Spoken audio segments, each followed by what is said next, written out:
Hello mga stories, welcome back sa ating content natin dito. So, ano to, medyo ano to, na nakakalungkot na ito yung kasi medyo opinion naman niya ito. Panoorin natin yung yung reaction niya tungkol ito ano kasi ito teacher to eh. Di ko alam kung sino to. Oo. Hindi ko alam kung sino to eh. Ah, kung kilala nyo, ipa-comment ko kung sino siya. Kasi hindi ko sure yung sa username eh, pero hindi eh. Talaga June 30 ano eh. Pero alam ko na na grab to.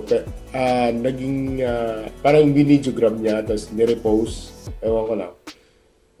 Alatado eh. Pero sige, pag comment lang sa baba, papanoorin natin at saka anong masasabi ko dito kasi medyo ako, parang nadismaya ako. At sige, panoorin natin ito. Kung mapapadaan kayo sa aking classroom, mga magulang, huwag na huwag kayong magtataka kung bakit hinahayaan ko ang aking mga estudyante na mag-istoryahan at mag-cellphone habang nagkaklase. Ayaw ko silang disiplinahin dahil kapag dinisiplina mo ang bata ngayon, iniisip agad ng magulang na inaabuso ang kanilang anak. Ayaw kong mawala ang aking lisensya na aking pinaghirapan nang hindi isang araw ko lang ito nakuha. Naging guro ako dahil nag-working student ako. Mahabang panahon ang aking ginugol para maging isang lisensyadong guro. Ayoko na sa isang sumbong lamang ay mawala ito. Dahil dinisiplina ko at ang kasalanan ko ay disiplinahin ang inyong anak. Responsibilidad ng magulang na ang kanilang anak ay disiplinahin mula pagkabata pa. At ako bilang guro, ang role ko ay magdagdag ng kaalaman at mag-remind sa kanila ng kanilang dapat iugali sa labas ng tahanan. Ang ugali ng mga bata ay refleksyon kung paano dinisiplina ng magulang sa loob ng kanilang tahanan. Kaya huwag isisisi sa guro kung ano ang kanilang ugali. Ang ugali ay unang natututunan sa tahanan. Okay. Medyo pabor at meron di ako pabor doon. Okay? So, yung sinabi niya dito, kasi, parang, ang, parang dito eh, kung ako yung magulang, for example kung ako yung magulang, teka lang kung ganun lang pala, so anong sense ng pangalawang magulang? Okay, sige, nagtuturo kayo, oo. Hindi ko alam kung hindi ko alam kung pasado ba yan yung anak yung mga anak niyan or kung naulit kasi kahit sabihin mong di ko alam kung kung pinapasahan nila yan. For example, may quiz ganito, ganyan na o kaya may exam, ganyan. Tatanungin ko lang kung may napapasa ba sila. Kasi kung pasado yan tapos hindi nakikinig, parang ikaw din, parang parang alam mo parang hindi yung estudyante, pati ikaw din yung guro, nagdadaya ka rin eh. Hindi ko alam hindi ko yan. Kasi parang dating yan sa parang inaaya mo, mag-cellphone, magkwentuhan dyan sa parang ikaw naman nagtuturo, ang tanong ko lang may napapasa ba sila? Diba? Kasi kung pinasa mo lahat, yung mga nagkukwento dyan, tapos ganito, parang dinaya mo sila, parang dinayaan mo lang. Parang dinaya mo sila, parang dinaya mo lang, ganun. Parang hindi, yung grades mo parang, sige, ipasa ko na lang siya, gawin ko na lang siyang pasado kahit anong mangyari, ganyan. Kasi, alam mo, kasi in the end, kasi alam mo yun, nakakalungkot lang talaga eh, no? Pag, for example, iniisip ko, pag yung lumaki yan, tapos tatanungin na yung mga ah, baka tanungin ng 1+1 or sabi natin, o ilan ba to? Kasi baka alam ba, magtanong yan ng 1+1, baka sabihin niya 5 yan. Sino ba nagturo sa'yo? Yung teacher namin, ganyan. Ikaw pa ituturo niyan. Di ba? Bakit, bakit ikaw yung tinuro niya, ganyan. Ikaw pa ituturo niyan. Ikaw ang ituturo dyan. Di ba? Kung ako yan, ito pabor ako yung sa comment section dito. Sabi niya dito na ito, mga may pabor ito paboran ako dito sa sinabi niya dito na ito. Ito, opinion ko lang yun. Dahil kung ganyan lang gusto ng anak ko at dahil lang din ng bata, lilipat ko na lang. Oo nga naman.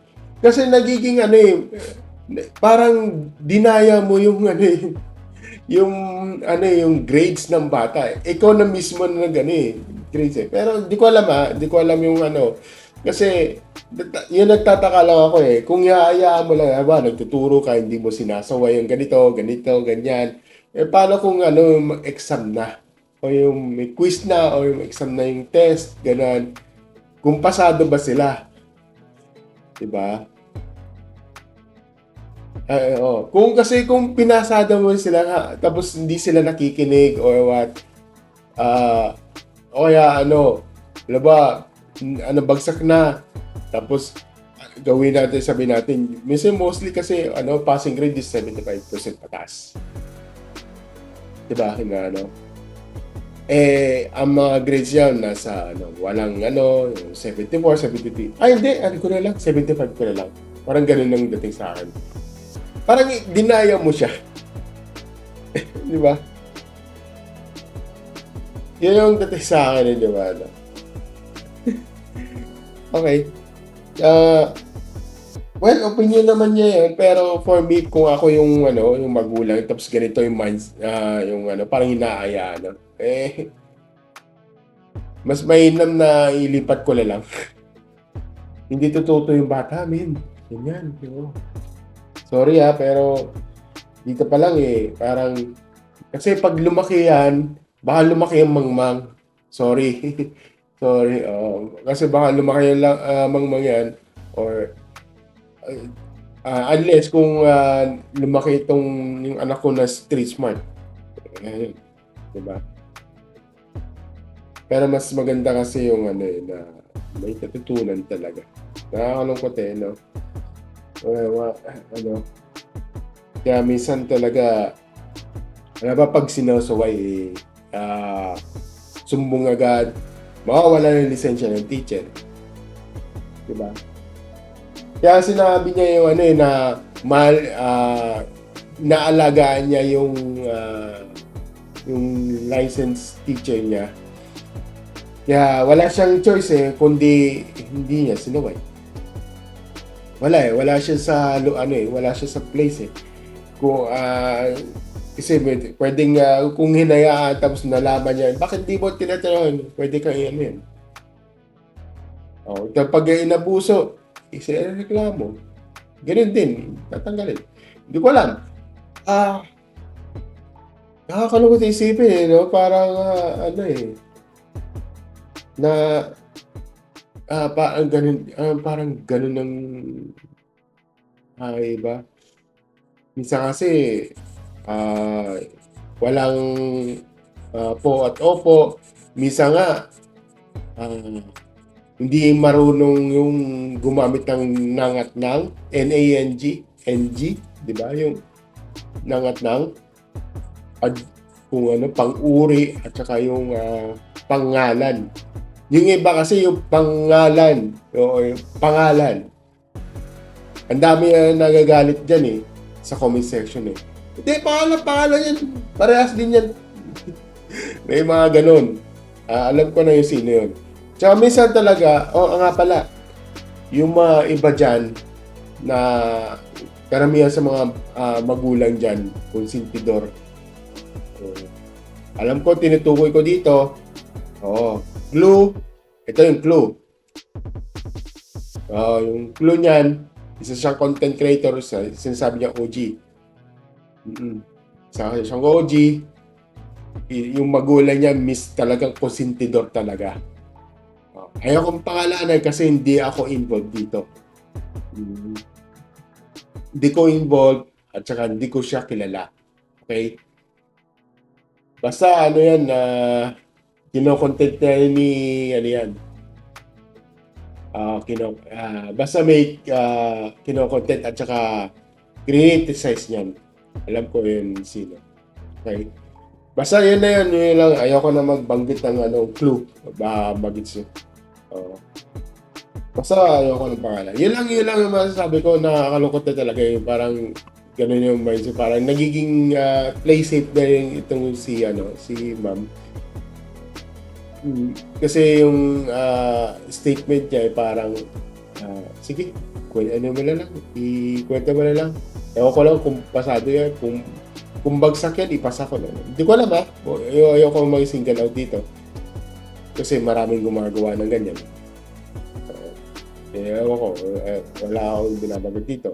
Pero, ewan ko lang. Kasi ang dami nagsusumbong. Kaya ang tatanong ko lang sa kanya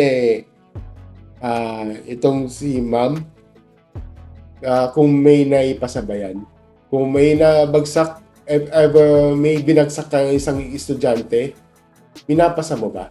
O parang parang dinodoktor mo na lang. Hindi ko alam eh. Parais up na lang parais na lang dito.